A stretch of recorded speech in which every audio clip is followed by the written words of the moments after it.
Hello again everyone, welcome back to more Let's Play The Legacy, Realm of Terror. Now, the last time we were together, we actually made it down into the lowest levels.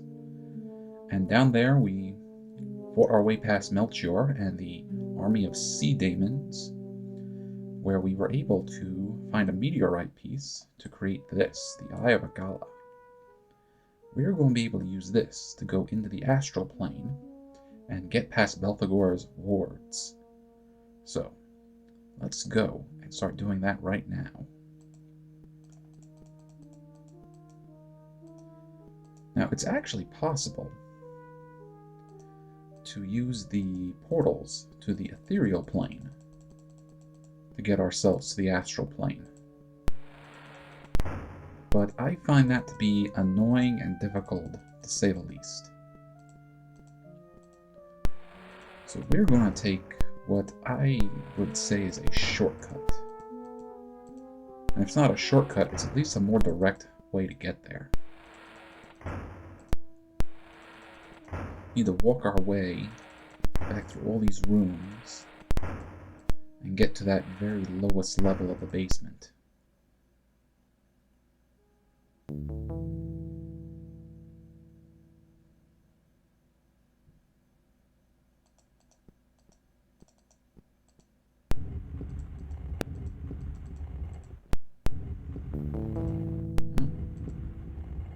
There's another lurker. You know, I haven't tried to do battle with any lurkers, mostly because they're not really worth it, but I think we'll do it now, just so you guys can see what it's like.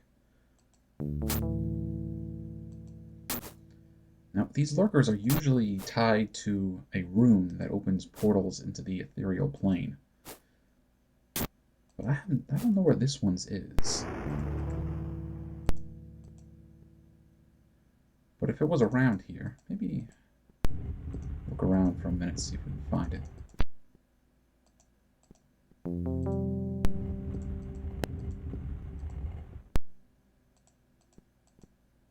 No.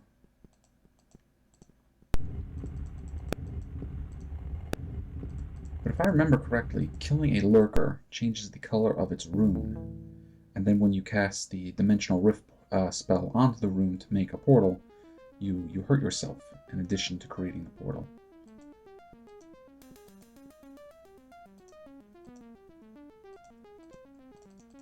Now at this point, fighting these things is more or less child's play.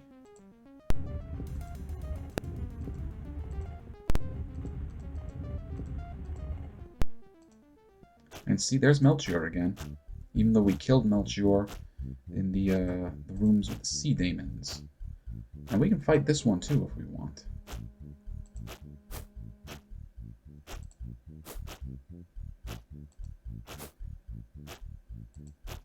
Now, as far as lurkers go, I'm pretty sure we don't get any experience for defeating them, so it's not really worth it.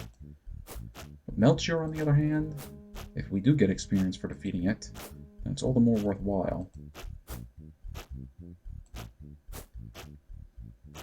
I honestly have no clue if we can defeat Melchior on the ethereal plane.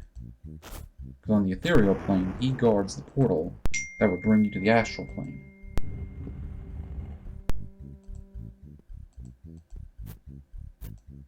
Oh, more fishies.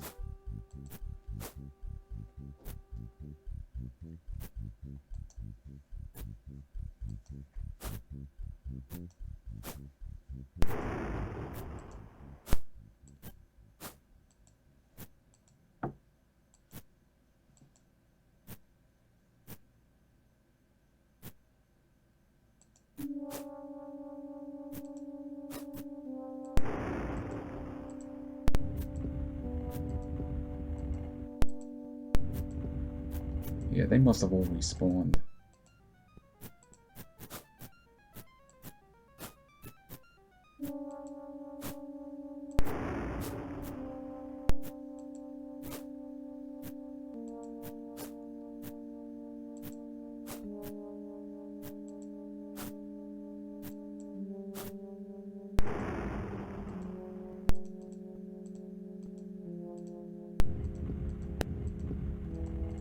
No, this is not the way I want to go.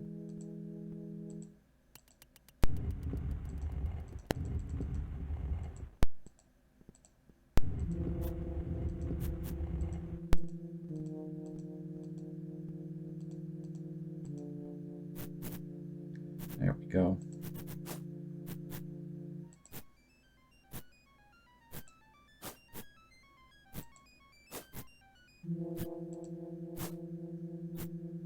Almost like they're rhythmically dancing in front of us.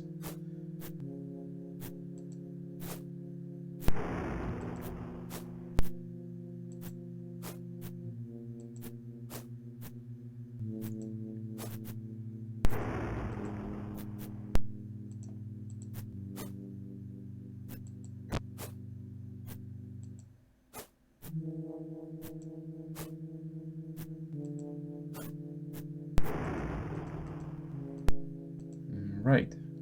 So here's the cliff that would lead us out into the middle of the ocean. And also a sea daemon causing trouble.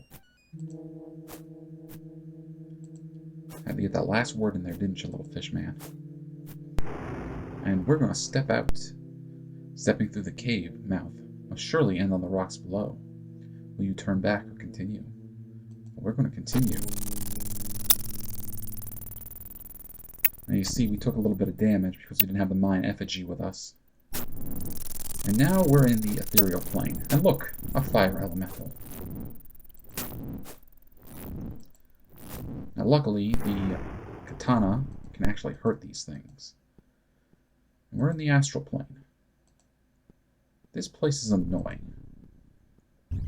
Part of the reason is because of those blue cubes.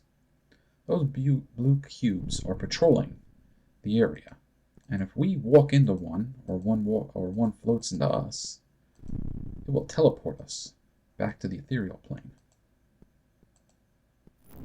So what I'm going to do is I'm going to save. Well, I'll save right after we kill this fire elemental.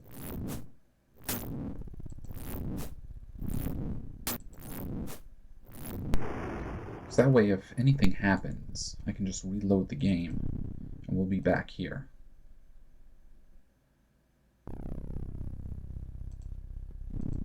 Now, another little bit of annoyance about this area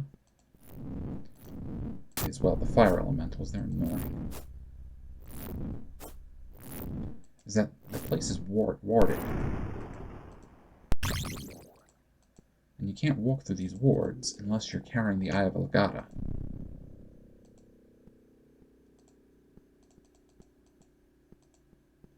And I mean, you have to be carrying it. It's not enough to have it in your inventory.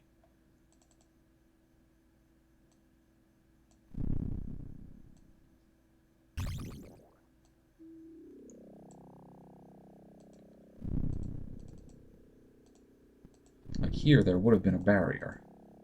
But since I'm holding the eye, then we get attacked by a fire elemental.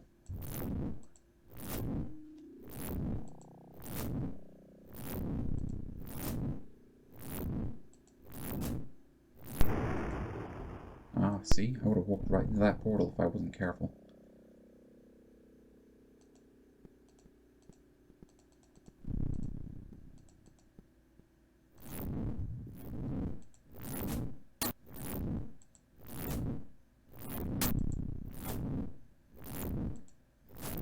So we already know that Belthegor lives here on the astral plane.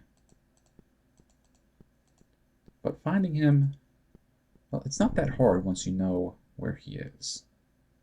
But the first time you come down here, it might be annoying. Because like a lot of the areas in this game, he's hiding behind a false wall. And unless you're paying careful attention to your directional key, you wouldn't even know that was a false wall.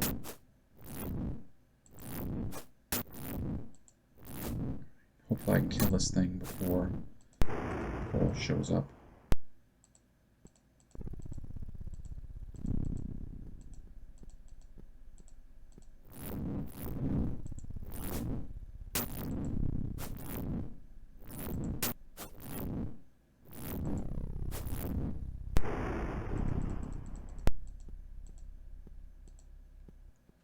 Alright, now again, that looks like a wall. You can see our directional keys show that we can step forward. And once we step forward, we're going to be face to face with the boss of the game. Be careful. Now, the fight with him is fast. It's very fast paced. So we're not going to have a lot of time to use our items. And on top of that, our weapons aren't effective. Or if they are effective, I have not had any luck with them. I've always had to use my spells to deal with him. So we'll put our spell book on. Most of our buffs are already up. We'll put a few more up.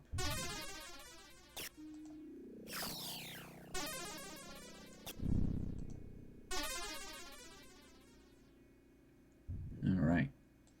Now, for the strangest reason, it seems that while we're doing battle with Belthegor, we have practically unlimited magical energy.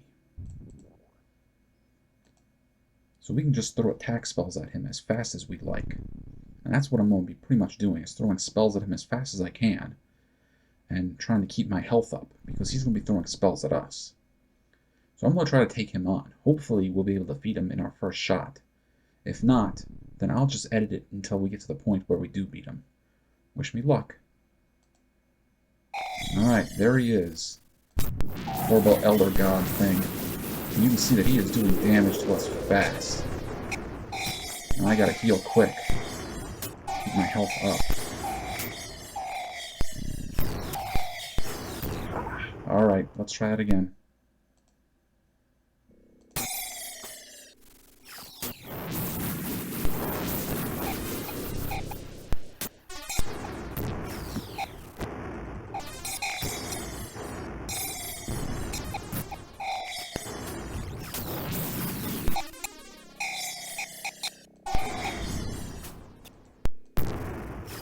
Oh, there we go.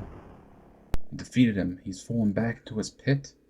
And now we get to get the ending credit. Well, not even the ending credit, it's just a final cutscene.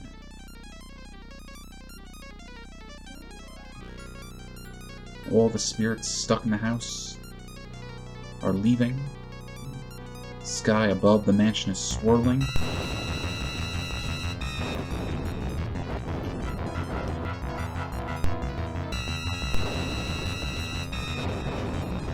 And the house is being blown apart and pulled into the